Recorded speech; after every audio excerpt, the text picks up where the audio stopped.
Hi everyone, आज का question हमारा सोलेनॉइड से रहेगा। क्वेश्चन में आपके पास गिवन है a copper wire having a resistance of 0.01 ohm per metre is used to bind a 400 turn solenoid of radius 1 centimetre and length 20 centimetre. Find the EMF of a battery which when connected across the solenoid would produce a magnetic field of 10 raised to the power minus 2 Tesla near the center of the solenoid. आपके पास question में एक solenoid given है इस तरह से, ठीक। Solenoid की length 20 centimetre के इक्वल दे रखी है। 20 centimetre is the length of the solenoid, ठीक है। सेंटीमीटर में गिवन है, मीटर्स में चेंज करने के लिए मैं यहाँ पे 10 raise to the power minus 2 से मल्टीप्लाई कर सकती हूँ।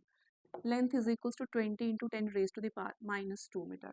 तो यानी कि सोलेनॉइड की लेंथ आपके पास दे रखी है 20 into 10 raise to the power minus 2 metres के इक्वल, ठीक है। Total number of turns solenoid में 400 के इक्वल गिवन है, ठीक है। और रेडियस जो आपके पास एक कर्ल है, एक सिंगल कर्ल की रेडियस 1 सेंटीमीटर की इक्वल दे रखी है, यानी कि 1 into 10 raise to the power minus 2 metres की इक्वल रेडियस की वैल्यू गिवन है, ठीक है।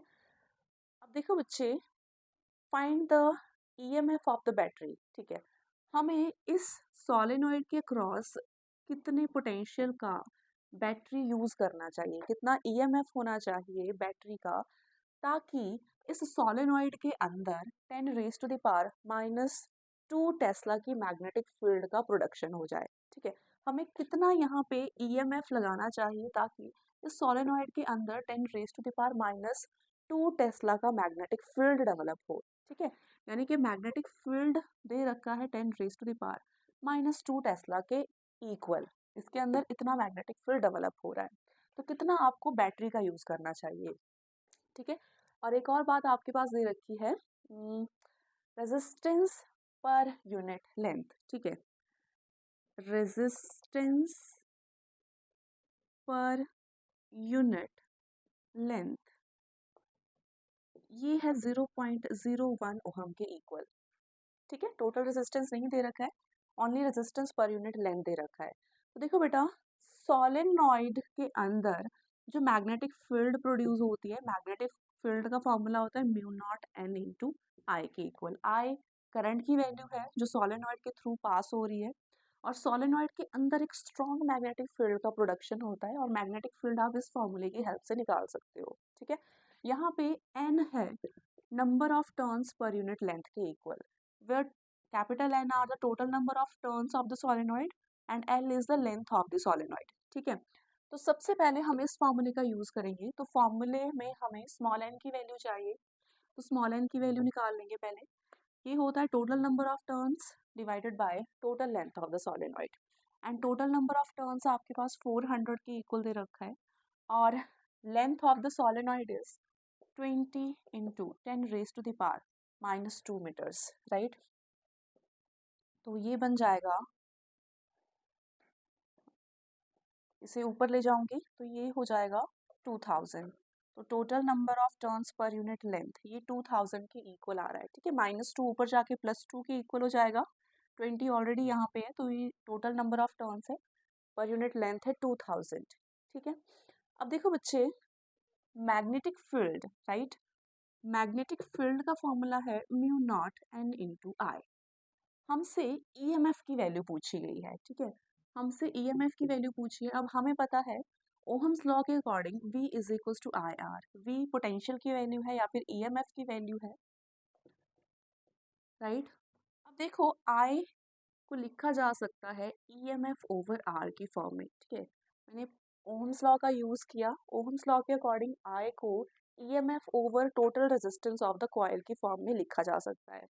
तो ये इक्वेशन बनी, magnetic field at the centre of the solenoid is equals to mu naught into number of turns per unit length multiplied by EMF across the coils of the solenoid divided by total resistance of the wire, ठीक है।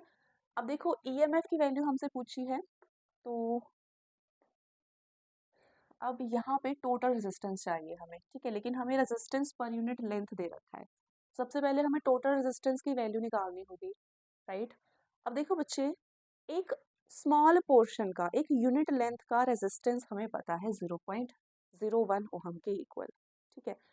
तो total resistance निकालने के लिए मुझे copper wire की total length पता होनी चाहिए, ठीक है।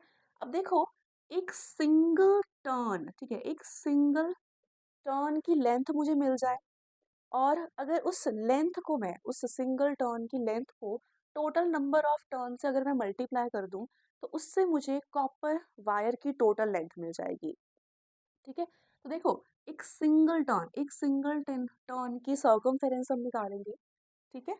सिंगल टर्न की सर्कमफेरेंस क्या होगी, 2πr।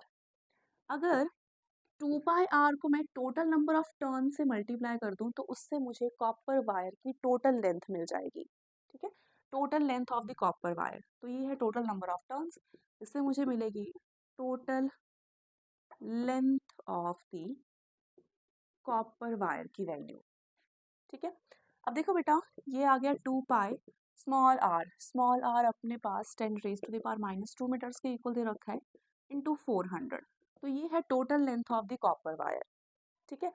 कॉपर वायर की टोटल लेंथ ये है, तो टोटल रेजिस्टेंस क्या होगा, अगर मैं रेजिस्टेंस पर यूनिट लेंथ को टोटल लेंथ से मल्टीप्लाई कर दूंगी, तो उससे मुझे total resistance of the copper wire की वैल्यू मिल जाएगी, ठीक है। तो total resistance of the copper wire, ये मुझे मिलेगा टोटल लेंथ को मल्टीप्लाई करने पर, ठीक है। अगर मैं टोटल लेंथ को रेजिस्टेंस पर यूनिट लेंथ से मल्टीप्लाई कर दूं, तो रेजिस्टेंस पर यूनिट लेंथ आपके पास 0.01 ओहम के इक्वल दे रखा है, और टोटल लेंथ है आपके पास 2πr इंटू 400 के इक्वल, ठीक है। तो ये बना 0.01 into 2 into pi and small r आपके पास 10⁻⁻² के इक्वल दे रखा है, इंटू 400। सो 10⁻⁻² से 2 जीरोस कैंसिल हो गई, और ये बन गया 100, एंड इधर आ जाएगा 4 2 ज़ा 8π, ठीक है। 8π, ये है टोटल रेजिस्टेंस की वैल्यू, या फिर 8π इंटू 10⁻⁻² ओहम, ये है टोटल रेजिस्टेंस की value, total resistance of the copper wire, ठीक है।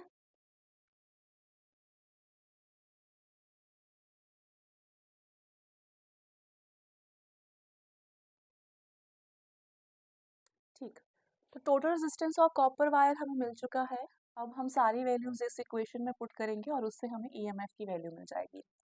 मैग्नेटिक फील्ड बच्चे आपके पास 10⁻⁻² के इक्वल दे रखी है, तो मैग्नेटिक फील्ड 10⁻⁻² के इक्वल पुट करूंगी, म्यू की वैल्यू 4π इंटू 10⁻⁻7 के इक्वल होती है। Number of turns per unit length, ये 2000 के इक्वल हमने निकाली है value, into EMF divided by total resistance of the copper wire, और ये है 8π इंटू 10⁻⁻² के इक्वल। अब खाली हमने सॉल्व करना है, और सॉल्व करके अपने पास पूरा आंसर आ जाएगा, ठीक है। तो इसकी ज़रूरत मुझे नहीं है, ये मैं हटा रही हूँ, ठीक। तो सारी वैल्यूज़ बेटा इस तरफ ले जाएंगे, अच्छा पाई से पाई कैंसिल, 4 2 ज़ा 8, और यहाँ पे 2 से -7 कैंसिल, तो ये बचा 10⁻⁻², 10⁻⁻5 इंटू 2 से ये कैंसिल, तो यहाँ पे 1000 बचेगा खाली, इंटू ईएमएफ, ठीक है। -2 से मैंने यहाँ में -7 कैंसिल कर दिया, -5 बचेगा, पाई से पाई कैंसिल, 4 2 ज़ा 8, एंड यहाँ पे 2 से मैं 2000 कैंसिल कर रही हूँ, तो यहाँ पे 1000 बचेगा, तो यहाँ पे 1000 बच रहा है। अब मैं ये सारी वैल्यूज़, 10⁻² बचा। अब यहाँ पे देखो बेटा, बेसिस सेम है, पावर्स ऐड हो जाएंगी, 10⁻⁻5 है, 10⁻³ है, ठीक है।